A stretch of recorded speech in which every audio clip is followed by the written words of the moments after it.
Happy Easter season, happy celebration. I hope that this message finds you very well.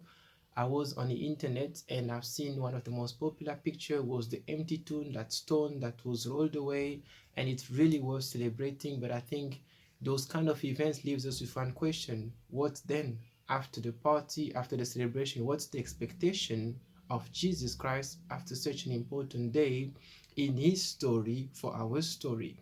And many people went into the book of John when they talk about the death of Jesus. There's the most famous sentence that Jesus uses himself. He says, "It is finished." But when he says that it is finished for him, but it means that something new has to start from us. And that's the one thing that I want to address.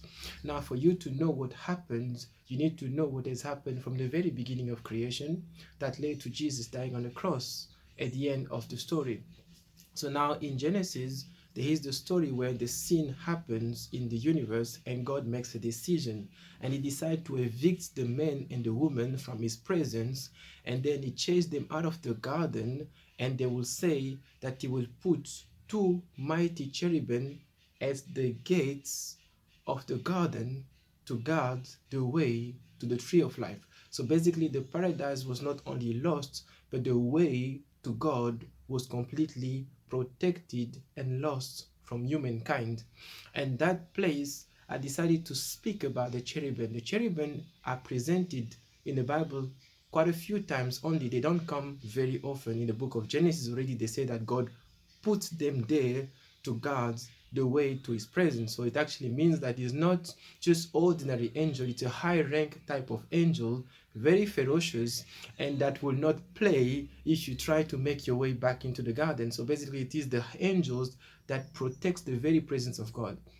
How do we know it? Because their name don't come back quite a few times in the scriptures. As I said, you'll see it in the book of Exodus, as Moses was making the ark of the Lord. You'll find it in the story of Ezekiel when he sees the glory of God and leaving the temple, and he will describe these angels and how they look like and the particularities compared to others. But you'll find out very few times in the scriptures the mention of this, and eventually in the book of Kings maybe and Chronicles, which are just the same like the book of Kings, when Solomon will build a temple that is just a mirror of the tent tabernacle that Moses had made. Now when Moses made the tabernacle, there was specific rooms, okay, and one of the room was the most holy place, and in that room, that's where they used to put the ark of the Lord. Now the particularity of that ark of the Lord is that it had a cover that we'll talk all about, the atonement cover, and that cover will close up obviously the ark of the Lord, and on top of that cover they will craft two mighty cherubim that will face the ark, and they will say that God will speak to Moses from that very point. And the most holy place was the only place where only the high priest was supposed to come and appear once a year in the presence of God, and he will come and he will present his own sin and the sin of the people. So there was already a sign of imperfection because the high priest himself has sinned, and he also went to bring the sin of the congregation toward the presence of God. Now, the one place that was separating the most holy place and the holy place was a curtain. And on that curtain, there was embroidered of cherubim again. Now, this picture will be replicated by Solomon in the temple, and you'll ask yourself, why are those angels put in that position? And why am I talking about it? And I'm talking about it because in the account of John, he will say, "It is finished." In the other accounts, they will say that the veil of the temple was torn down from the top and to bottom. Now we can see that the curtain that was separating the most holy place to the holy place had the inscribed of the cherubim on it. It actually means that the way to the paradise was restored with the death of Jesus Christ. And this comes to address my message, is that the way was lost and somebody came and brought us back the way.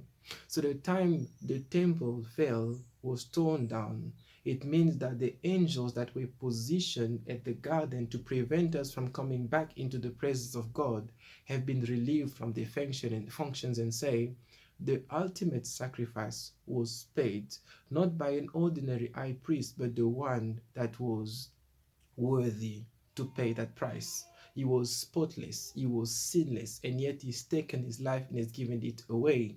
Now, why would another high priest could not save us? I can't answer that question, but certainly so. If you think about it, a high priest like Aaron, for instance, and if he decided to say, look, people have sinned and I want to put my own life for them, he will have died. But how will he take himself into the presence of God? That would have been another equation, because men were never able to die and to resurrect on their own. Somebody had to pray for them. But in the case of the high priest we're talking about, there is one of the scriptures, I don't know where you find it in the Bible, but I'll find it for you, where it says that Jesus says that no one has authority to take my life. I will lay down my life and I've got the power to pick it up again. So basically, this is now the perfect high priest that could actually die for you and pick up his own body and come back to life and go back to the presence of God and say, I've done that, and present his own spotless blood for your sin to be forgiven.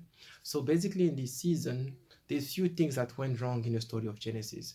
The first thing, the word was dark, and God said the word, and he brought light. The second thing is that lie enters through the enemy, and God brought the truth. And the third thing is that a way to God was lost, and Jesus restored that way to God. And Jesus will come and say, I am the light, I am the truth, I am the way.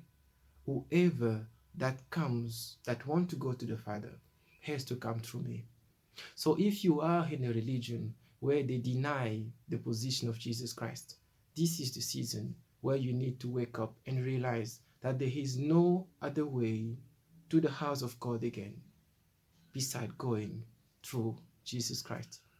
So embrace Jesus Christ in your life, and he will bring light in the darkness of your life.